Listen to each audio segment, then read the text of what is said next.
And China have backed Iran after the United States called for nuclear talks with Tehran. Senior Chinese and Russian diplomats insisted that dialogue should only resume based on mutual respect and all sanctions against Iran must be lifted. In a joint statement issued after talks with Iran in Beijing, China and Russia welcomed Iran's commitment that its nuclear program is exclusively for peaceful purposes. They said Tehran's right to peaceful nuclear energy should be fully respected. Back in 2015, Iran agreed to curb its nuclear program in exchange for the lifting of international sanctions. That deal included the US, Russia, China, Britain, France and Germany. But in 2018, then US President Donald Trump pulled out of the pact. After the recent meeting, China's Vice Foreign Minister Ma Jiangsu said the parties involved should address the root cause of the current tensions.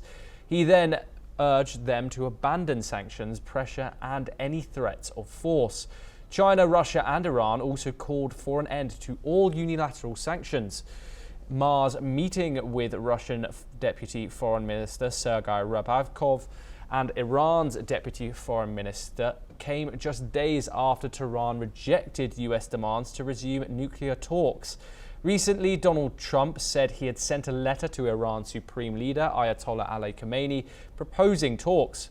Trump warned that Iran had two choices: military confrontation or making a deal. But Iranian President Mohsen Paknejad made it clear he would not negotiate under threats. He said Iran would not bow to US demands. Tensions escalated when further 6 members of the United Nations Security Council, including the US, France, Greece, Panama, South Korea and Britain, held a closed-door meeting on Iran's nuclear program. Tehran accused them of misusing the Security Council's platform. China also criticized the meeting, with Foreign Minister Wang Yi saying it undermined trust.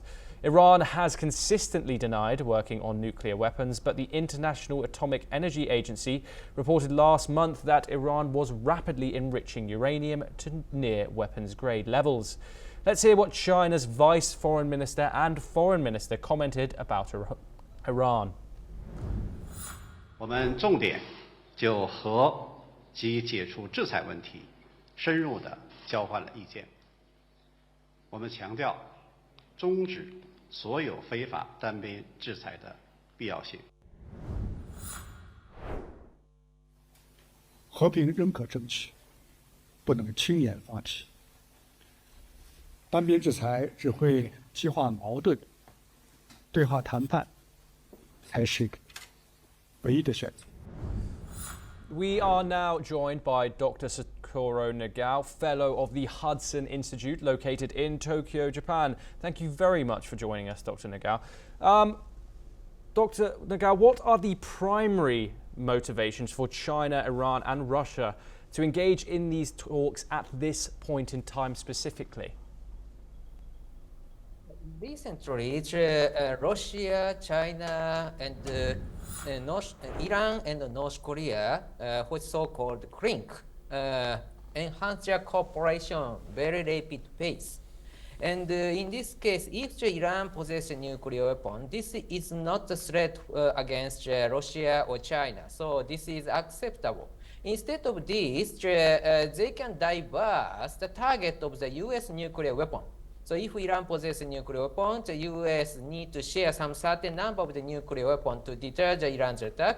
So in this case, the same nuclear weapon will not aim to the Beijing or Moscow. So that's why Iran's nuclear weapon is not a threat for China and Russia. But so that's why when they face strategy against the United States, this is one of the choice.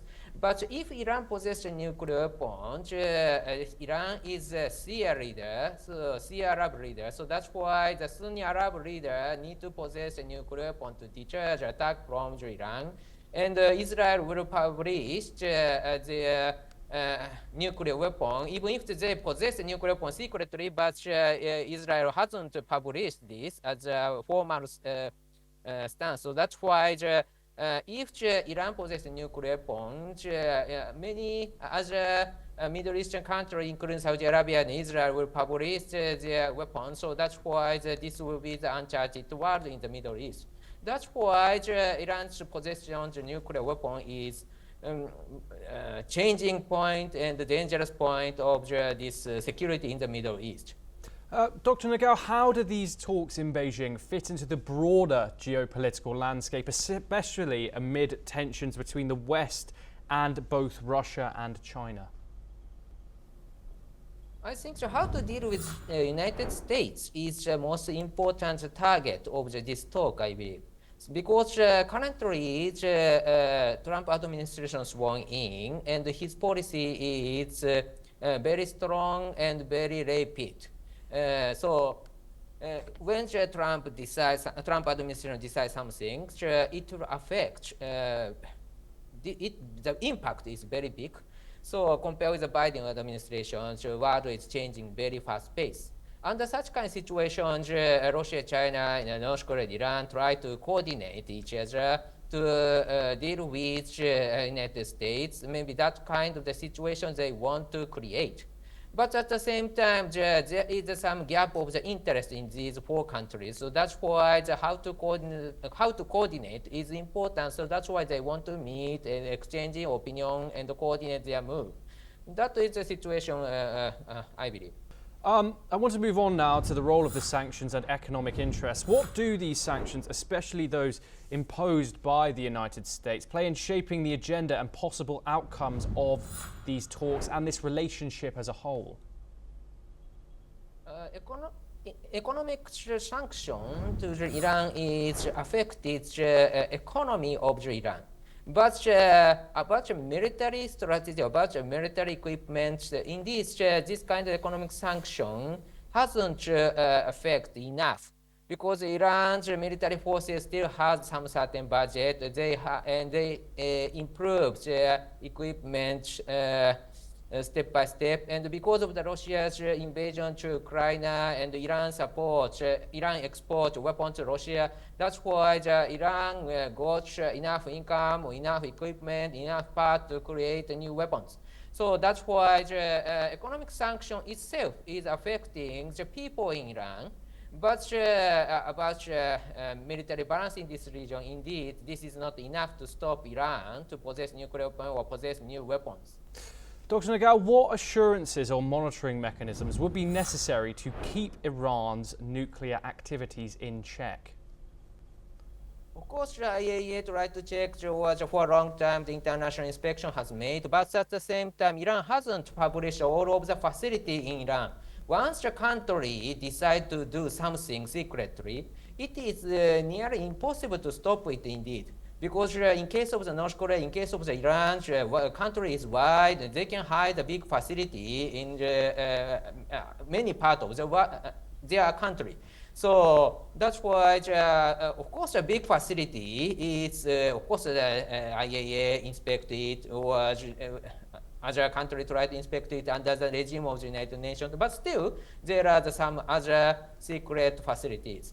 So that's why it's very difficult to stop it. Thank you very much, Dr. Nagao. We now move on to more news.